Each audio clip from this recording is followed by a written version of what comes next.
Welcome back for another flight computer video. Today we're talking about the MB-4A, the specifications which come from 1962, and this particular device that we have from Aero Products Research is dated probably a little bit later, maybe into the early 70s. So comparing the MB-4A to the MB-4, the A stands for aluminum. So the MB-4A has the aluminum slide, which is going to last for a very, very long time.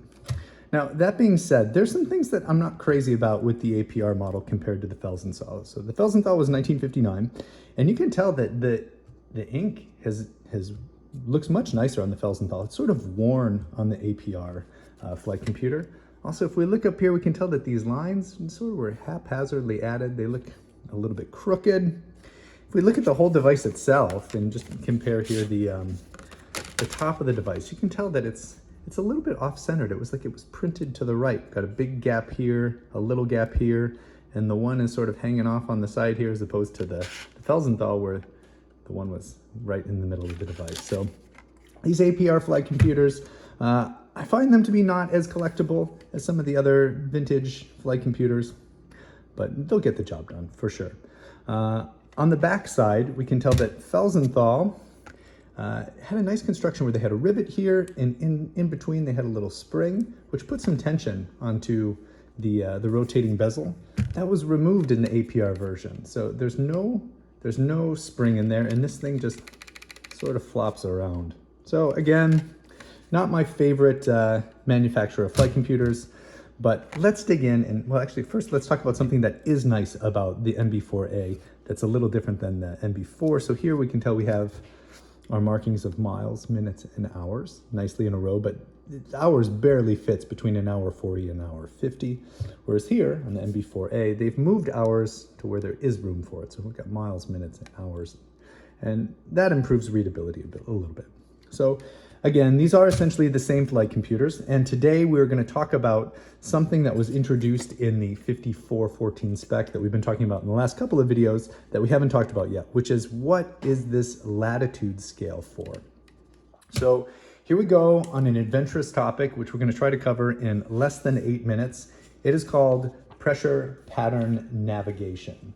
And we're not going to cover all of pressure pattern navigation, just a specific calculation that you can do for pressure pattern navigation on the flight computer. And that calculation is right here. We're going to calculate the crosswind component or the drift component from a couple of altimeter readings that we're going to make. So this formula is down here. It's also specified on the device itself. And it says, to calculate your crosswind component, set D2 minus D1 on the miles scale, opposite air miles flown on the minute scale, and then opposite the latitude scale, we're going to read our crosswind component. And the key here is if it's a positive number, that means that we've drifted to the left, and if it's a negative number, we've drifted to the right if we're in the northern hemisphere. This will make more sense when we get to the end.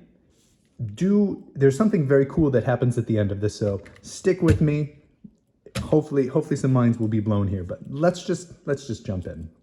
All right, so we're flying on a true heading of 090 on the 46th parallel, 46 degrees north.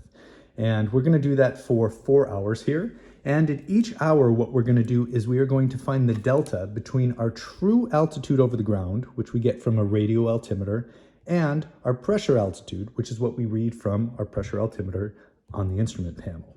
So here at 10 o'clock Zulu, 10 hour Zulu, there was no delta.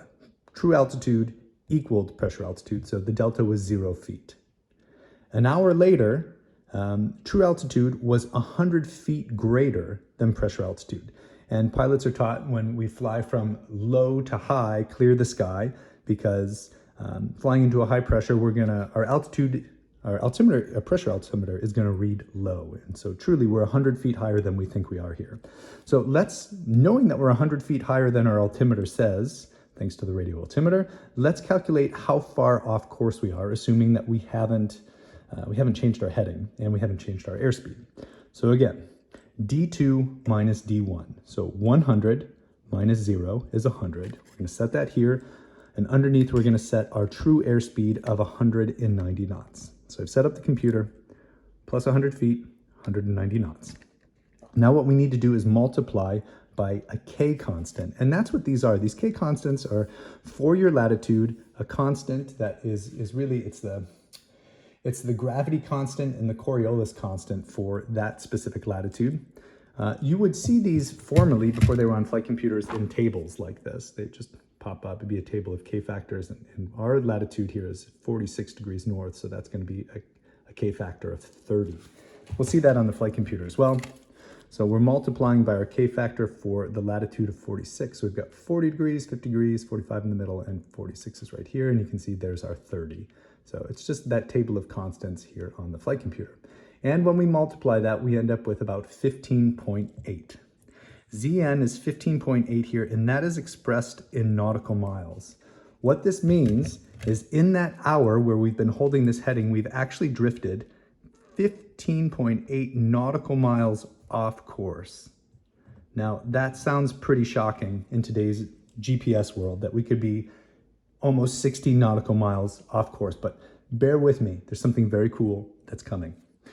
All right, next, after another hour, we take another delta reading, true altitude minus pressure altitude, and that delta is minus 25 feet. So now our true altitude is lower than what our pressure altitude indicates. And so again, we're going to calculate Zn here. Minus 25 minus 100. So we have to hold the signs there. So that's going to be 125 divided by our true airspeed. So I find 125 here on the flight computer. I divide 125 by 190, and then I multiply again by the K factor here, 46 degrees north, and that's going to give me about 19.6 nautical miles off course.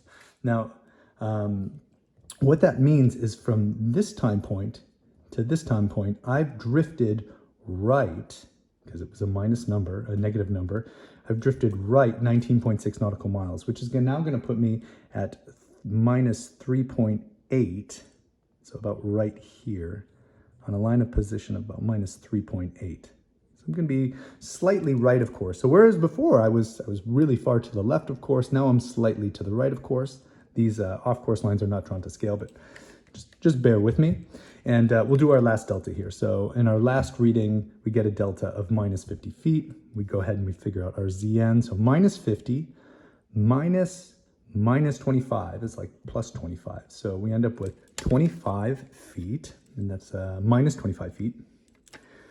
We divide that by our airspeed of 190 right here. And then we look at our multiplication by our K factor, which comes right here, and that's going to be 3.95 nautical miles, 3.95 nautical miles. And I should say, since that was minus, I should actually just write this in. This means to move right, this one was to move right, and this one was to move left. So from this point, we would go another 3.95 nautical miles, giving us approximately 8 miles here to the right of course. So what have these crosswind components done for us? They've told us where we are relative to our course line. Now, pilots will know the shortest distance between A and B is a great circle. But that may not be the fastest way to fly from A to B. In order to know what the fastest way to fly from A to B is, we have to know what the winds are doing. And so our pressure pattern navigation is actually telling us about that. It's telling us how far we've drifted off course due to the winds.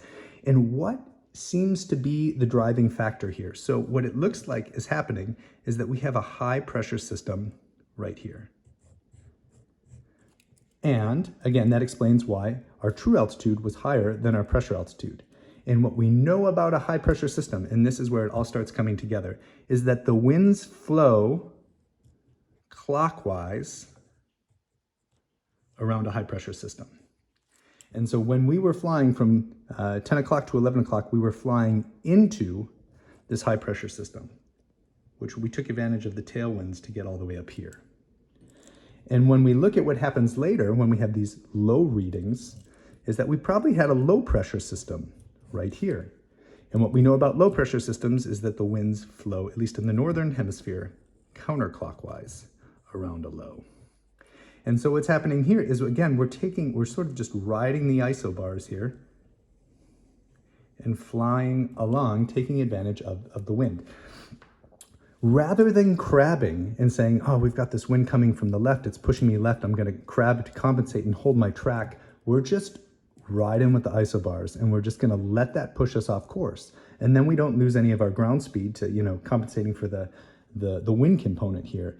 And we let the wind bring us back to the other side of our course. So this pressure pattern navigation requires that we know where the pressure systems are and that we can calculate how far they're gonna move us off course, and then we can navigate from A to B in the shortest possible amount of time.